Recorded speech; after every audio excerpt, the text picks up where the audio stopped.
বাংলাদেশের পক্ষের শক্তি হয়ে আমি সাজিদা ইসলাম তুলি আপনাদের সামনে দাঁড়ানো নারী নেতৃত্বের একটা উদাহরণ হিসেবে আপনাদের সামনে দাঁড়ানো বাংলাদেশ জাতীয়তাবাদী দল যে নারী নেতৃত্বকে সামনে আনতে চায়, তাদেরকে কর্মক্ষম করতে চায়, নারী নিরাপত্তা ও মর্যাদা রক্ষায় জিরো টলারেন্স নীতি বাস্তবায়ন করতে চায়, তার উদাহরণ হিসেবে পরিবর্তন হিসেবে আজকে আমি আপনাদের সামনে দাঁড়ানো। আমরা শুধুমাত্র আমার নারী কর্মীদেরকে আমাদের প্রচারণার কাজের জন্য ঘরে ঘরে পাঠাই না, আমরা নেতৃত্বের জন্য মাঠে রাখি, মাঠে নেতৃত্ব দিতে চাই। ঢাকা 14 আসনে আমার সবুজ পরিচ্ছন্ন ও নিরাপদ ঢাকা আসন গড়ে তোলার যে পরিকল্পনা, সেখানে ঢাকা 14 আসনের প্রতি এলাকায় রাস্তা, গলি, ফুটপাত চলাচলের উপযোগী করে ইনশাআল্লাহ আমরা সংস্কার করব। খাল সংস্কার ও জলবদ্ধতা নিরসনের স্থায়ী ড্রেনেজ ব্যবস্থা ইনশাআল্লাহ আমরা একসাথে করব। নিরাপদ পানি, গ্যাস ও বিদ্যুৎ সেবা মানুষের দোরগোড়ায় পৌঁছে দেব। যুব সমাজকে মাদক ও সন্ত্রাসের হাত থেকে রক্ষার প্রয়োজনীয় উদ্যোগ নেব। এই জন্য সেই সমস্ত শিক্ষা প্রতিষ্ঠানে কাউন্সিলিং দরকার, মাঠের ব্যবস্থা করা, বিনোদনের ব্যবস্থা করা, তাদের বিভিন্ন প্রশিক্ষণের ব্যবস্থা করা, সেই উদ্যোগগুলো আমরা সকলে একসাথে নেব। ডেঙ্গু ও মশা নিয়ন্ত্রণে এবং বিভিন্ন স্বাস্থ্য যে সমস্ত প্রতিকূলতা আমরা প্রতিনিয়ত ফেস করে যাচ্ছি, সেগুলো নিয়ন্ত্রণে স্থায়ী ও বিজ্ঞানসম্মত সমাধান উদ্যোগ গ্রহণ করব।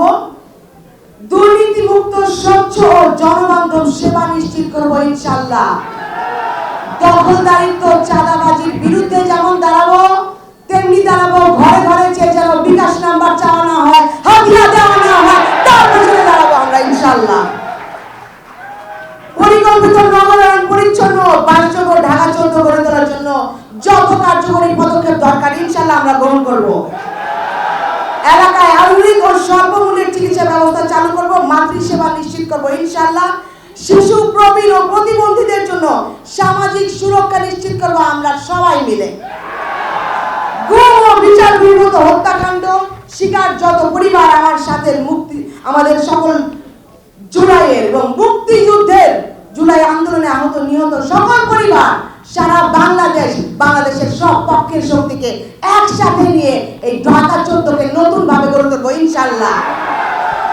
ধর্ম, বর্ণ, দল, মত নির্বিশেষে সাম্প্রদায়িক সম্প্রীতি নিশ্চিত করব এবং আমাদের দারুস সালাম, শাহলী, মিরপুর, রূপনগরকে নতুন ভাবে, নতুন মিরপুর, আমাদের মিরপুর, আপনার আমাদের সবার মিরপুর হিসেবে গড়ে তুলব ইনশাআল্লাহ।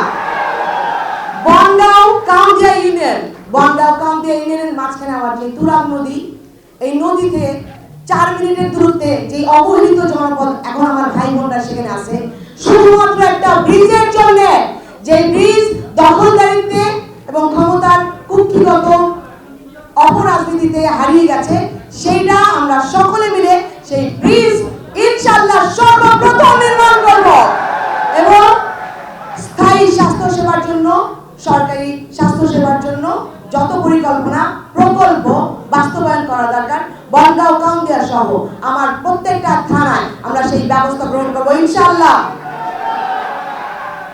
এলাকার সমস্যা দ্রুত সমাধানের জন্য হটলাইন অভিযোগ চালুর ব্যবস্থা করব আমরা, যেন প্রত্যেকটা প্রতিকূলতা, নারী শুধুমাত্র নারীদের না, পুরুষদেরও চলাচলে তারা যেন নিরাপদ থাকে। প্রথম জননিরাপত্তা নিশ্চিত করা, সেটা যেন আমরা নিশ্চিত করতে পারি। একটা হটলাইন সার্ভিস থাকবে এবং কমিউনিটি কাউন্সিল থাকবে, যারা সরাসরি যোগাযোগে থাকবে নিরাপত্তা বাহিনীদের সাথে, এবং আমরা ইমিডিয়েট তাদেরকে সেই সুবিধাটা দিতে পারবো ইনশাআল্লাহ। আমরা বলতে চাই, মুক্তিযুদ্ধ থেকে এই পর্যন্ত বাংলাদেশ জাতীয়তাবাদী দল গণতান্ত্রিক রাষ্ট্র ব্যবস্থার জন্য যুদ্ধ করে গেছেন, লড়াই করে গেছেন।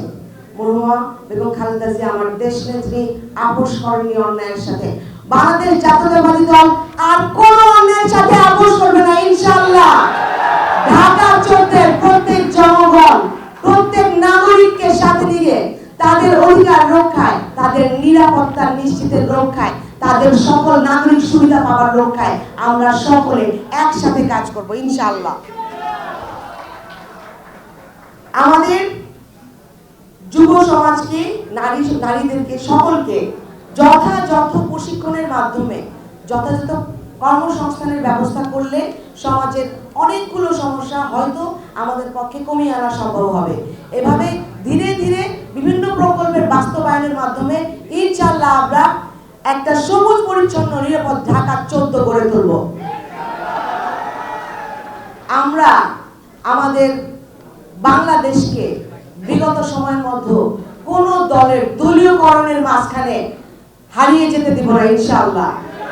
প্রত্যেক মানুষ তার মত নিয়ে, তার ভিন্ন মত নিয়ে থাকবে সমাজে, এবং সামাজিক প্রতিনিধিদের দ্বারা সমাজ পরিচালিত হবে, যেখানে এই দুর্নীতি, অনাচার, অন্যায় সকল কিছু আমরা সকলে একত্রে রোধ করব। এবং জুলাইয়ের গ্রাফিতিতে জুলাইয়ের ভাইরা আমাদেরকে যে স্বপ্ন দেখিয়েছে এবং যেখানে দাঁড়িয়ে আমরা আজকে স্বপ্ন দেখছি ঢাকা 14 গঠন করার আমাদের সবাইকে নিয়ে, সেই স্বপ্নটা যেন তাদের মতো করে আমরা দেখতে পারি। আমার বয়োবৃদ্ধ যারা আছেন, আমার সিনিয়র যারা আছেন, আমার অন্যান্য রাজনৈতিক দল যারা আছেন, সকলকে সাথে নিয়ে আমরা যেন সেই বাংলাদেশটা বিনির্মাণ করতে পারি যে হত্যাযজ্ঞের মধ্যে দিয়ে আমরা এসেছি। গুম, খুন এবং জুলাই সকলের এই হত্যাযজ্ঞের যে প্রাণের বিনিময়ে আজকে দাঁড়িয়ে যে বাংলাদেশ আমরা চাইতে পারছি, তাদের প্রতি যেন আমরা ন্যায় করি এবং তাদের স্বপ্নের যেন বাস্তবায়ন করতে পারি। আমরা ইনশাআল্লাহ সেই বাংলাদেশ নির্মাণ করব।